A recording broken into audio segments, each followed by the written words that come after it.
You asked me to figure out where this video was recorded, so I did. Hi, I'm Jose Monkey, and I find people who ask to be found. This video was very tricky, but once I found a few small clues, I managed to figure it out. So what can we see? First of all, this is definitely the longest video anyone has ever sent me. It was 10 minutes long. The video shows a bike ride, and it's very shaky because the person was holding the camera while holding their handlebars. And just to make things more difficult, while the video was filmed in portrait mode, it was published in landscape mode, so I had these big black bars to deal with on either side of the screen, eating up pixels. Okay, like I said, the video was long, but I'm pretty sure that I can summarize it if I go minute by minute and tell you what happened. Minutes 1, 2, and 3 are pretty much all intro. It's just a person on camera talking and telling me a little bit about their bike ride, and that if I want some hints, I can ask for them. The ride starts right at the end of minute 3. By the way, it's worth noting that this person tried to give me some hints along the way by saying things as they were on their bike ride. But I have a bad habit of watching these without listening to the audio. It's usually because I'm watching them in slow motion or because I just turn the audio off so I don't have to listen to it over and over while I watch the video. I'm pretty sure I still have parts of that video from Lowell, Arkansas memorized. See, the problem that you're going to have, Mr. Monkey, is that you're not going to have any street level of any of this, but you probably already know that. They don't tend to go into parking lots, do they? Oh, shoot. Earbud fell out. Chewing gum. Oh, wow. It's a beautiful day. Anyway, I'll call out the things that the person said, but I wish I had heard some of them because they really would have helped. Okay, so minute 4 is pretty much the first part of the ride, and it all basically looks like this. It's just trees and road. Just after the 4-minute mark, the person says, "I'm now Irish. Woo!" I had no idea what to make of that at the time, but I'll come back to it. Minutes 5 and 6 show the person driving through a neighborhood, and we can see some houses and cars and things like that, but nothing really distinctive or helpful. Right at the end of minute 6, the person approaches this intersection where we see these low stone walls, and then we can also see this house across the street at the intersection. They turn right at the intersection, and during minute 7, they continue their journey. We see our first car during minute 7, and there's no front license plate, so that tells me this is probably one of the states that doesn't require front license plates, and there are about 20 of those. Shortly after that, the person approaches another intersection where we can see a street sign, but I tried and could not read it. We also see this building here, which looks kind of run down. Minute 8 of the video begins as the person crosses this bridge. We see a few more cars, also without front plates. And the person turns the camera and shows us the river that they're crossing briefly. They also said this, And river. Look around river.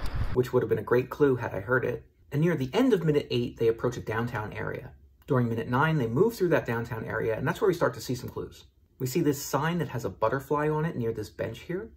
Just after that, they turn left and start to cross the street, and they mention that the library is closed. Of course, we don't really get to see the library, but I assume it's this building that we see very briefly.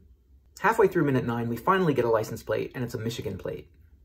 Then about 20 seconds later, the person says, Billy, go for a finger right about now. So I assume they were trying to tell me that they were somewhere near Detroit, though I already figured it was probably Michigan based on the license plate I just saw.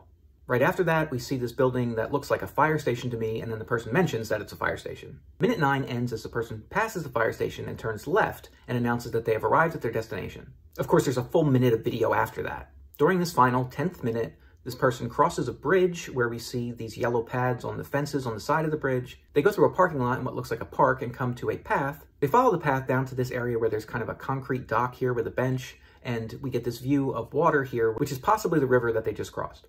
Okay, so I figured this was probably Michigan. We had a bridge, a library, a fire station, and a park, which probably describes every single town in Michigan. The park seemed very close to the fire station, so I was hoping that maybe I could do a proximity search to find fire stations that were within 100 meters or roughly 100 yards of parks. So that's what I did, and I got almost 200 results in Michigan. But I wasn't sure where else to start, so I just started checking them out. And I looked at a bunch of fire stations that were not correct. At some point, I decided that there might be a better way. I went back to the video, and I noticed something that I had missed about the fire station. Watch this brief clip and see if you see the clue. Did you catch it? All right, let's slow it down. How about now? On this box here, which looks like an electrical meter or something, there is a number, 212. And guys, that was the key to finding this place. 13 frames out of roughly 18,000 in this 10-minute video. Because I suspected that 212 was the house number of the fire station. And even without knowing the street name, I figured that I could use that to find it. So I started looking for fire stations in Michigan with the number 212. And it didn't take too long before I found this one. And that was obviously it. You were riding your bike to Hazel DeVore Park in Lyons, Michigan. Okay, even though I had already found that spot, I wanted to reconstruct the entire ride if I could. I used Google Street View to confirm the view with the fire station. Then I worked backwards to find the library. And the butterfly sign before that. and that bridge which crosses the Grand River, hence the person's clues about it being a grand river. Next, I found that intersection with the rundown building and the house from the intersection before that.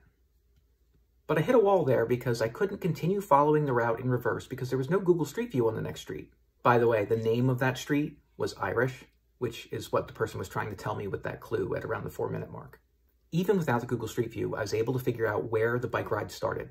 And that's because right at the beginning of the video, we briefly get this view where I noticed a few things. There's a bit of a break in the trees here, and we can see a house off in the distance, and there's what looks like a white water tower behind it. We can also see this line of utility poles in the field here. Using that information, I found this area. On the left side here, which is the west, we can see the house and the water tower. And if I look over here by the road, I can see the break in the trees and the utility poles, which is where you got the view you showed us. So I'm pretty confident that that's where the bike ride portion of the video began, and this is the angle you were looking. With all that, I was able to reconstruct the entire journey. You started here, you followed that road through that neighborhood until you got to the intersection where you turned right, you crossed the bridge, you rode through the downtown area until you reached the library where you turned left, then you followed the road until you got to the fire station where you turned left again, and you went through the park down to the river, where you got this view. By the way, that data mining approach was never going to pan out because the fire station that I was looking for does not appear on OpenStreetMap. So I guess I know what I'm doing later. Guys, please like and share. Check out the map of all the places I've found for you so far from the videos you tagged me in.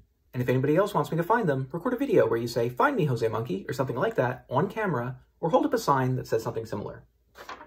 And don't forget to tag me in a comment on that video.